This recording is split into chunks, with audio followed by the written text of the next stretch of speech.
এই সিট হলো GP seat. আচ্ছা জিপি সিট। এটা রং উঠে গেল, সাদা হইব সাদা। কত মিলি? এটা পাকা 18 গেজ।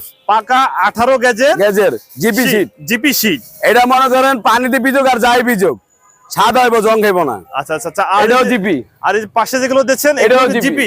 হ্যাঁ। জিপির ভাই, এই যে যে গাড়িটা দেখাচ্ছেন যে ব্যাটারি চালিত আপনার মিনি পিকআপ, জি এই মিনি পিকআপ তো মাল বহন করার জন্য জি। কেউ যদি গাড়ি হিসেবে ইউজ করতে চায়, দুই পাশে সিট দিয়ে মানে লেগুনার মতন তৈরি করে নিবে, হ্যাঁ করে দেন, চাবি সমস্যা টানা নাই। যাবে তো? হ্যাঁ হ্যাঁ, কোনো সমস্যা নাই। মানুষ টানা লেগে 6-6-12 জন। আচ্ছা 6-6-12 জন নিতে পারবে। জি আবার মালামালও টানতে পারবে। হ্যাঁ। আচ্ছা আচ্ছা, আমরা একটু জানবো যে এই গাড়িটা যদি কেউ নিতে চায় তো এই গাড়িটার দাম আসবে কেমন? 2,20,000 2,20,000 ব্যাটারি সহ। ব্যাটারি সহ 5টা।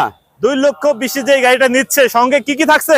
সঙ্গে হলো এক্সট্রা একটা টায়ার, আচ্ছা একটা রিং ডালি, আচ্ছা 3 টনি একটা জগ। আচ্ছা 3 টনি একটা জগ থাকছে। জগ এটা উড়াইতে পারবে 1